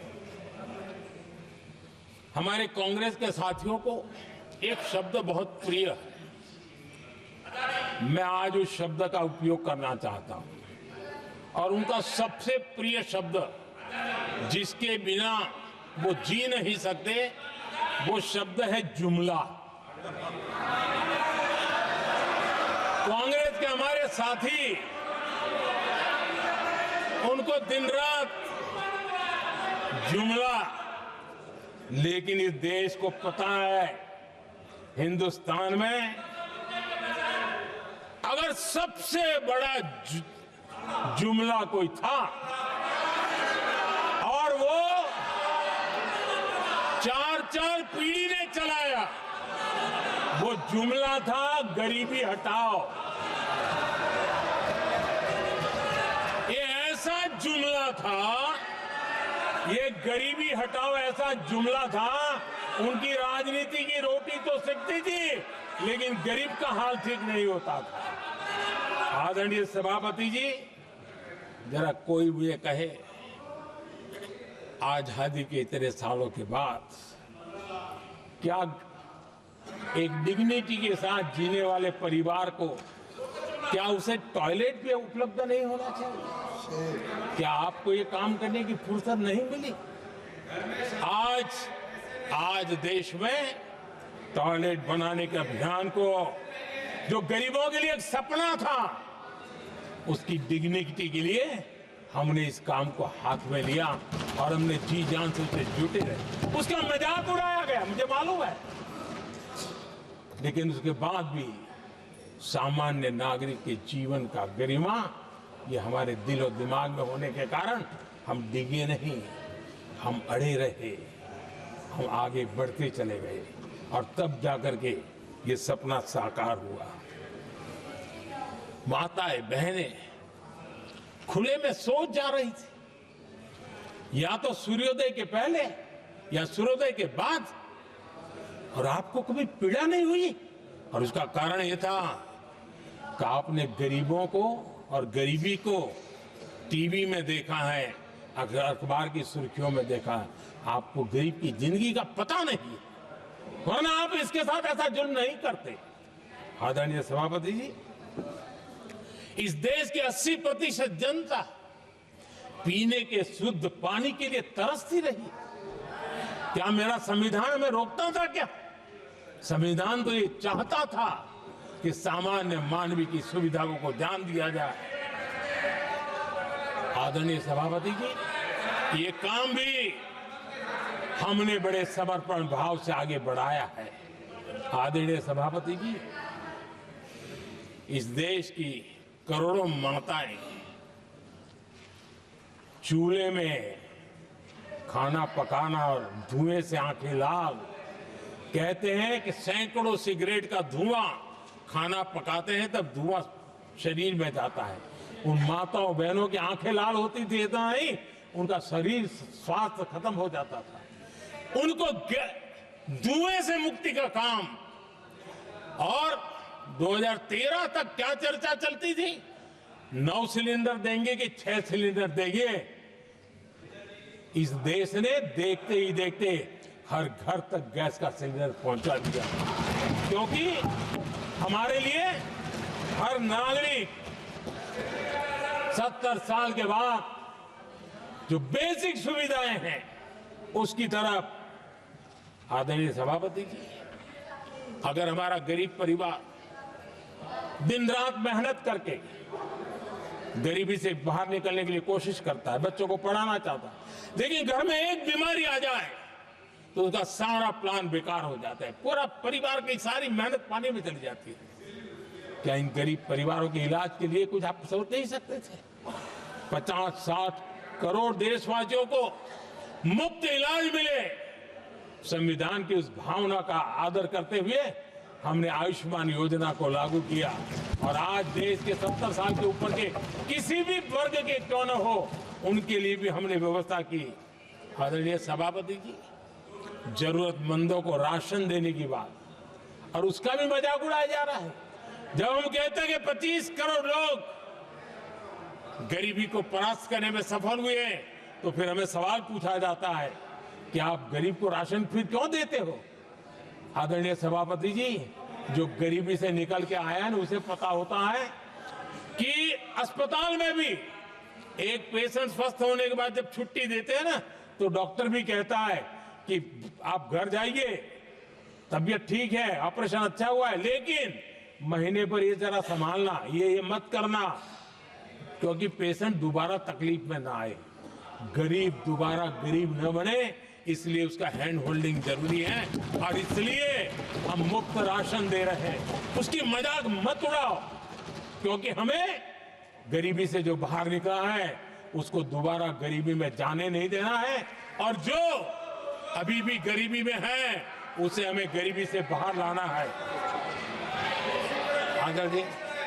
आदरणीय सभापति जी, हमारे देश में गरीबों का नाम पर जो जुमले चले, उसी गरीबों के नाम पर बैंकों का राष्ट्रीयकरण किया गया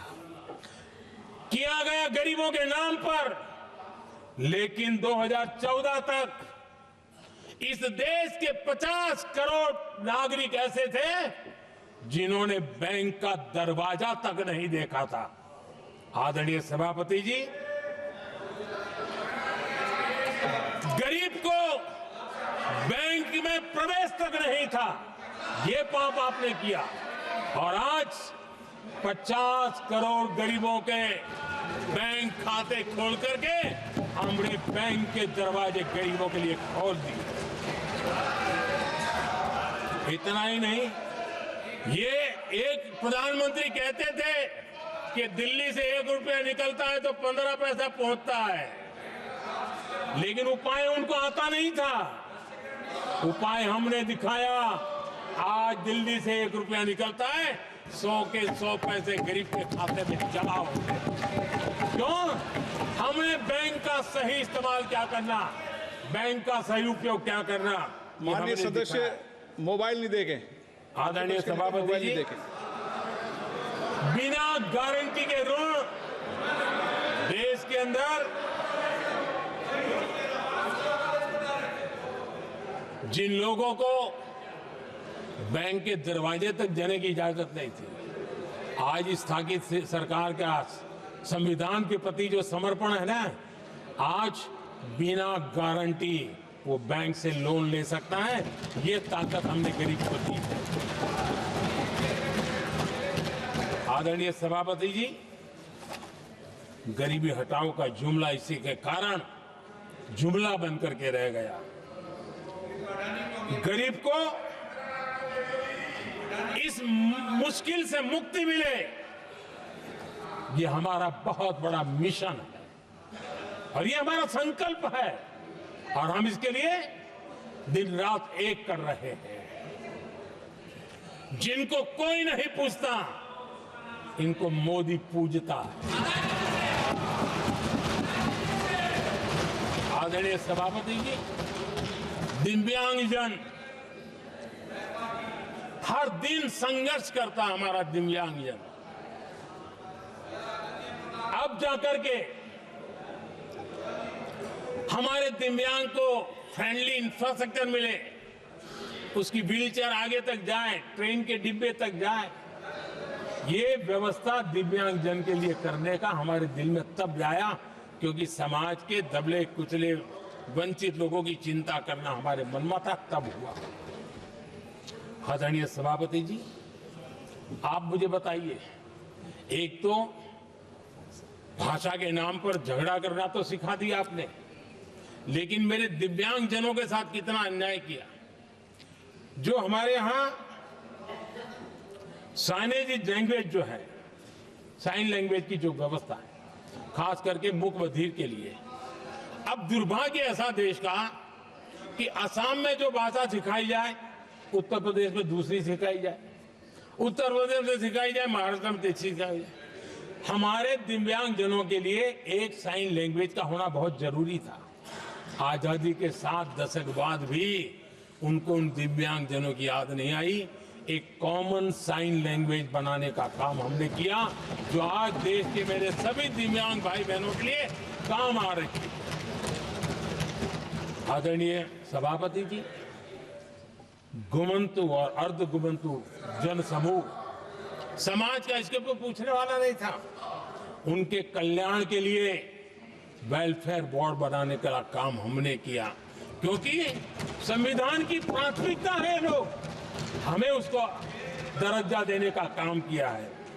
आदरणीय सभापति जी, हर कोई रेहड़ी पटरी के लोगों से जानता है।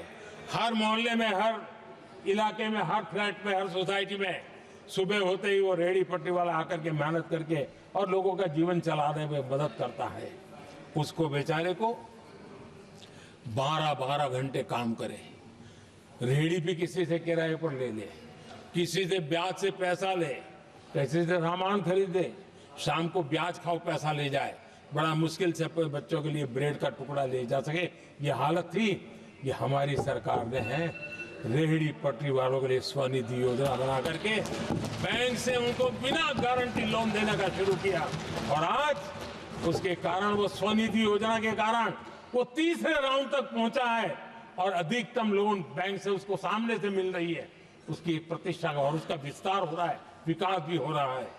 आदरणीय सभापति जी, इस देश में हम में से कोई ऐसा नहीं होगा जिसको विश्वकर्मा की जरूरत न पड़ती हो। समाज की व्यवस्था की एक बहुत बड़ी व्यवस्था बनी थी, सदियों से चली आ रही थी, लेकिन वो विश्वकर्मा साथियों के लिए कभी पूछा नहीं गया। हमने विश्वकर्मा के कल्याण के लिए योजना बनाई, बैंक से लोन लेने की व्यवस्था की, उनको नई ट्रेनिंग देने की व्यवस्था की, उनको आधुनिक टूल देने की व्यवस्था की, नई डिजाइन से काम बनाने की चिंता की, और उसको हमने मजबूत बनाने का काम किया। आदरणीय सभापति जी, ट्रांसजेंडर जिसको परिवार ने धुतकार दिया, जिसको समाज ने धुतकार दिया, जिसकी कोई चिंता करने वाला नहीं था, ये हमारी सरकार है। इसको भी भारत के संविधान ने हक दिए हैं। उस ट्रांसजेंडर के अधिकारों के लिए कानून और व्यवस्थाएं बनाने का काम किया, उनको गरिमापूर्ण जीवन मिले, उनके अधिकारों की सुरक्षा के लिए हमने काम किया। आदरणीय सभापति जी, हमारे आदिवासी समाज इतनी सारी बातें करते, मुझे तो याद है मैं जब गुजरात का मुख्यमंत्री बना तो हमारे यहाँ उमरगांव से अंबाजी तक एक पूरा बेल्ट, गुजरात का पूर्वी हिस्सा पूरा आदिवासी बेल्ट, और एक कांग्रेस के मुख्यमंत्री आदिवासी रह चुके थे। इतने सालों के बाद भी उस पूरे इलाके में एक भी साइंस स्ट्रीम की स्कूल नहीं थी। मेरे आने से पहले एक भी साइंस स्ट्रीम की स्कूल नहीं थी। अगर साइंस स्ट्रीम की स्कूल नहीं है तो कितनी आरक्षण की बातें करो, वो बेचारा इंजीनियर और डॉक्टर कैसे बन सकता है। ये मैंने उस इलाके में काम किया और वहाँ साइंस स्ट्रीम की स्कूलें, अब तो वहाँ यूनिवर्सिटीज बन गई है। लेकिन यानी राजनीति की चर्चा करना, संविधान के अनुरूप काम न करना, ये जिनकी सत्ता भूख है ना, उसका हमने आदिवासी समाज में भी जो अति पिछड़े लोग हैं, और मैं राष्ट्रपति जी का आभार व्यक्त करता हूं, उन्होंने मेरा काफी मार्गदर्शन किया। राष्ट्रपति महोदया ने मेरा मार्गदर्शन किया और उसमें से पीएम जनमन योजना बनी। हमारे देश में बिखरे आदिवासी समाज के छोटे छोटे समूह जो आज भी उनको कोई सुविधा प्राप्त नहीं हुई थी। हमने ढूंढ करके, संख्या बहुत कम है, वोट की राजनीति में उनकी तरफ देखने वाला कोई नहीं था, लेकिन मोदी है जो आखिर को भी पूंजीता है, और इसलिए हमने उनके लिए पीएम जनमन योजना के द्वारा उनके विकास की। आदरणीय सभापति जी, जैसे समाजों में उनके विकास संतुलित होना चाहिए, पिछड़े से पिछड़ा व्यक्ति को भी संविधान अवसर देता है, जिम्मेवारी भी सरकार को देता है, उसी प्रकार से कोई विभाग भी, कोई हमारा ज्योग्राफिकल इलाका भी वो पीछे नहीं रहना चाहिए। और हमारे देश में किया क्या, 60 साल के दरमियान 100 डिस्ट्रिक्ट आइडेंटिफाई करके कह दिया कि ये तो बैकवर्ड डिस्ट्रिक्ट है, और बैकवर्ड डिस्ट्रिक्ट का ऐसा लेवल लग गया कि किसी की ट्रांसफर होती थी तो वो कहता था पनिशमेंट पोस्टिंग, तो कोई जिम्मेवार अफसर जाता ही नहीं था, और उनकी तरह हमने पूरी स्थिति को बदल दिया। हमने एस्पिरेशनल डिस्ट्रिक्ट का एक कल्पना रखी और 40 पैरामीटर पर ऑनलाइन रेगुलर मॉनिटरिंग करते रहे, और आज एस्पिरेशनल डिस्ट्रिक्ट उस राज्य के अच्छे जिलों की बराबरी करने लग गए और खुद को नेशनल एवरेज की बराबरी करने लगे। भूभाग भी पीछे न रहे, कोई जिला अब इसको आगे ले गए करके हमने 500 ब्लॉक को एस्पिरेशनल ब्लॉक बना करके उनके डेवलप पर स्पेशल फोकस करने की दिशा में हम काम कर रहे हैं। आदरणीय सभापति जी, मैं हैरान हूं जो लोग बड़ी बड़ी कथाएं सुनाते हैं, क्या इस देश में आदिवासी समाज 1947 के बाद आया क्या? कि राम और कृष्ण थे तब आदिवासी समाज था नहीं था? जो आदिवासी समाज को आदि पुरुष वीर पुरुष हम कहते हैं, लेकिन आजादी के कई दशकों के बाद भी इतना बड़ा आदिवासी समूह, उनके लिए अलग मंत्रालय नहीं बनाया गया। पहली बार अटल बिहारी वाजपेयी की सरकार आई और उन्होंने अलग आदिवासी मंत्रालय बनाया, अलग आदिवासी विकास और विस्तार के लिए बजट दिया। आदरणीय सभापति जी, हमारे माछीमार समाज, मछुआरा समाज, क्या अब ये भी आया है क्या? क्या उनकी नजर नहीं गई आपकी? इन मछुआरा समाज के कल्याण के लिए पहली बार हमारी सरकार ने आकर के अलग मंत्रालय बनाया फिशरीज का। उनके कल्याण के लिए अलग से हमने बजट दिया, समाज के इस तबके की चिंता की। आदरणीय सभापति जी, मेरे देश का छोटा किसान, उसके जीवन में सहकारिता एक मुख्य अंग है। छोटे किसान की जिंदगी को सामर्थ्य देने के लिए सहकारी क्षेत्र को जिम्मेवार बनाना, सहकारी क्षेत्र को सामर्थ्यवान बनाना, सहकारी क्षेत्र को बल देना, इसकी महात्मा हम समझते हैं, क्योंकि छोटा किसान, उसकी चिंता हमारे दिल में थी और इसलिए हमने अलग सहकारिता मंत्रालय बनाया। हमारी सोचने का तरीका क्या है? हमारे देश में नौजवान है, पूरा विश्व आज वर्कफोर्स के लिए तरस रहा है। देश में डेमोग्राफिक डिवीजन लेना है तो हमारे इस वर्कफोर्स को स्किल बनाना चाहिए। हमने अलग स्किल मंत्रालय बनाया ताकि दुनिया की आवश्यकता के अनुसार मेरा देश का नौजवान तैयार हो और विश्व के साथ वो अपने आगे बढ़े।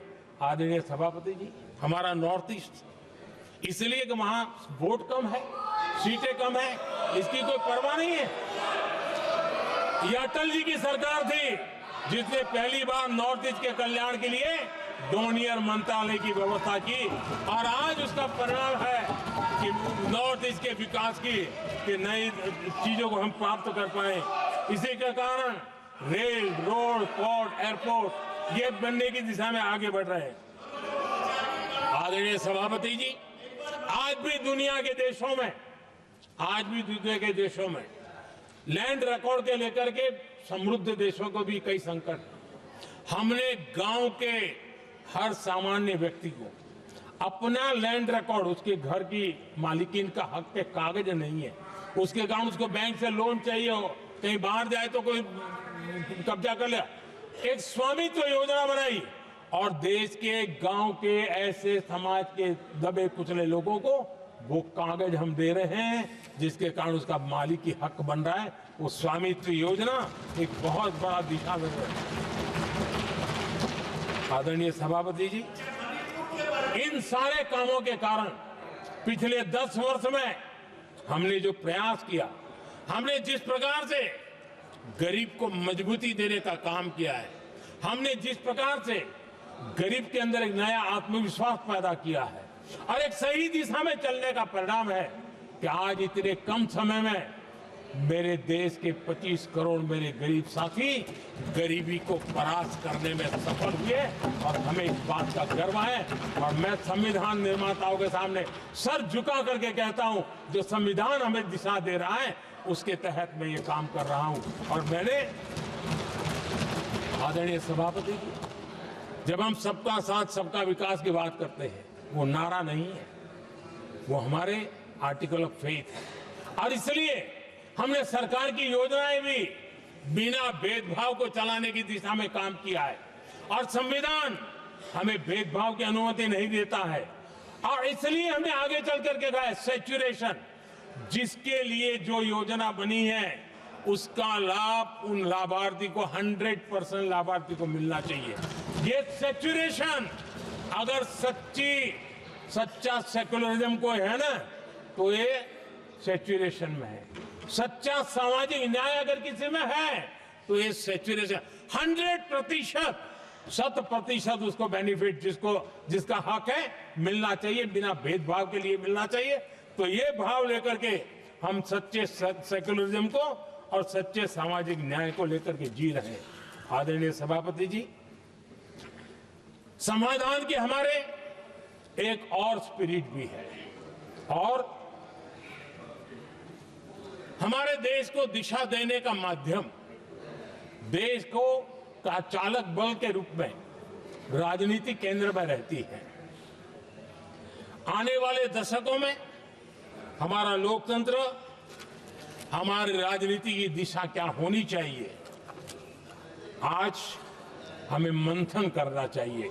आदरणीय सभापति जी, कुछ दलों की राजनीतिक स्वार्थ और सत्ता का भाव, मैं जरा उनसे पूछना चाहता हूं, क्या वे कभी अपने आप को, और मैं सभी दलों के लिए कह रहा हूं, उधर और इधर ये मेरा विषय नहीं है, ये मेरे मन के विचार है जो मैं इस सदन के सामने रखना चाहता हूं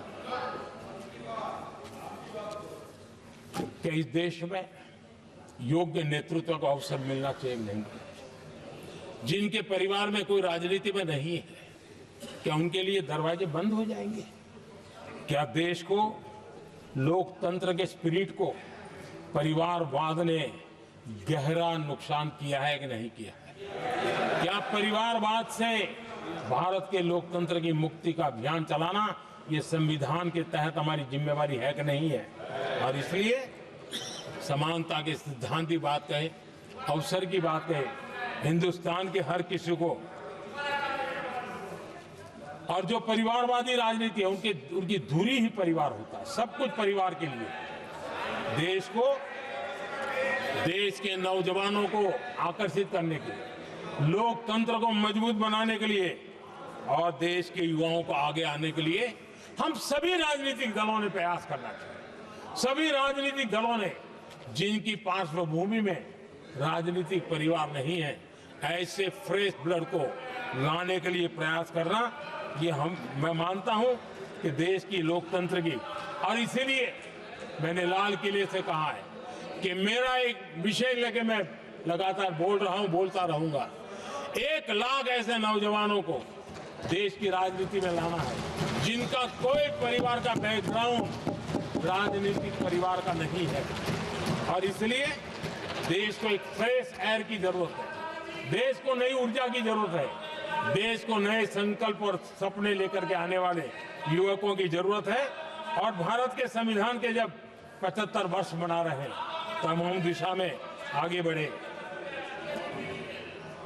आदरणीय सभापति जी, मुझे याद है मैंने एक बार लाल किले से संविधान में हमारे कर्तव्य को लेकर के उल्लेख किया था, और मैं हैरान हूं कि जिनको संविधान का समझ नहीं आता है वो कर्तव्य की भी मजाक उड़ाने लग गए। मैंने ऐसा कोई इंसान देखा नहीं दुनिया में कि जिसको इसमें भी इतराज हो सकता है आने। लेकिन देश का दुर्भाग्य है, हमारे संविधान ने नागरिकों के अधिकार तय किए हैं, लेकिन संविधान को हमसे कर्तव्य की भी अपेक्षा है। और हमारी सभ्यता का सार है धर्म, ड्यूटी, कर्तव्य, ये हमारी सभ्यता का सार है। और महात्मा गांधी जी ने कहा था, महात्मा जी का कोट है, उन्होंने कहा था, मैंने ये अपनी अशिक्षित लेकिन विद्वान मां से सीखा है कि हम अपने कर्तव्यों को जितना अच्छे से निभाते हैं उसी से अधिकार निकल करके आता है। ये महात्मा जी ने कहा था। मैं महात्मा जी की बात को आगे बढ़ाता हूं और मैं कहना चाहूंगा, अगर हम अपने मौलिक कर्तव्यों का पालन करें तो कोई भी हमें विकसित भारत बनाने से नहीं रोक सकता।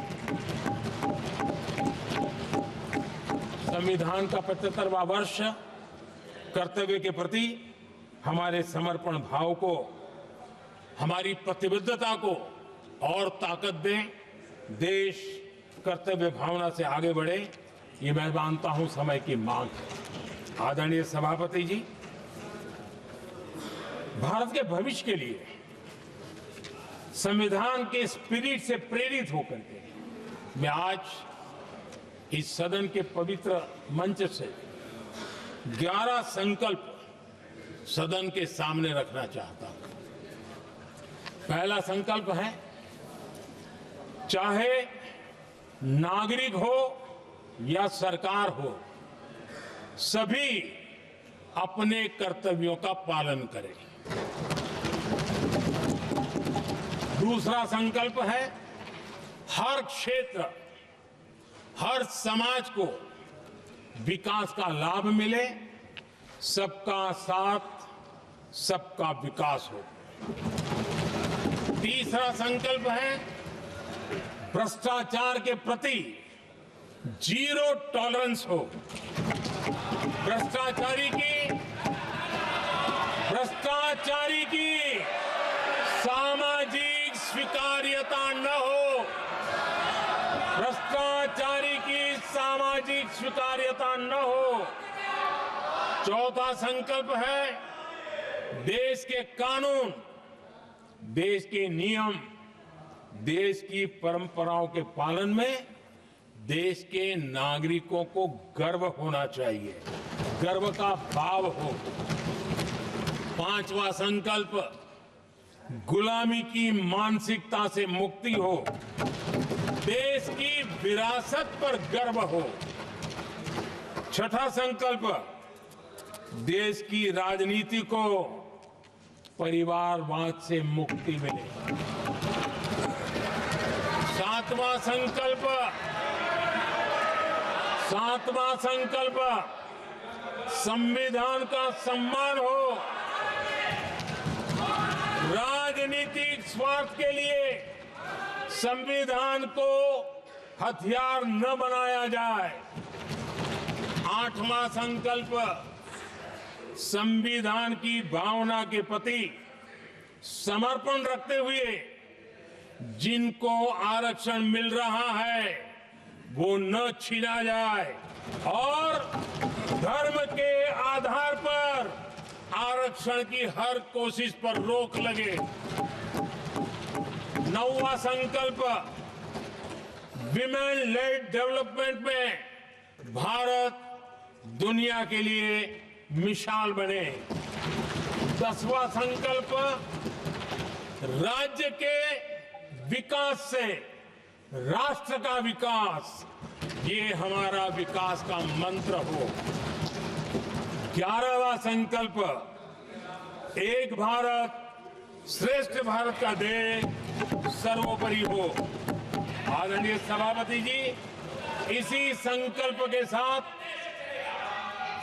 हम सब मिलकर के अगर हम आगे बढ़ते हैं तो संविधान की जो निहित भावना है, वी द पीपल, सबका प्रयास, हम इसी मंत्र को लेकर के आगे चले और विकसित भारत का सपना इस सदन में बैठे हुए सबका तो होना ही चाहिए। 140 करोड़ देशवासियों का सपना जब बन जाता है और संकल्प लेकर के जब देश चल पड़ता है तो इच्छित परिणाम लेकर के रहता है। मेरा 140 करोड़ देशवासियों के प्रति मेरी अपार श्रद्धा रही है। उनके सामर्थ्य पर मेरी श्रद्धा है, देश की युवा शक्ति पर मेरी श्रद्धा है, देश की नारी शक्ति पर मेरी श्रद्धा है। और इसलिए मैं कहता हूं कि देश 2047 देश जब आजादी के 100 साल मनाएगा तो विकसित भारत के रूप में मनाएगा। इस संकल्प के साथ आगे बढ़े। मैं फिर एक बार इस महान पवित्र कार्य को आगे बढ़ाने के लिए सबको शुभकामनाएं देता हूं और मैं आदरणीय सभापति जी, आपने समय बढ़ाया इसके लिए मैं आपका बहुत बहुत आभार व्यक्त करता हूं। बहुत बहुत धन्यवाद।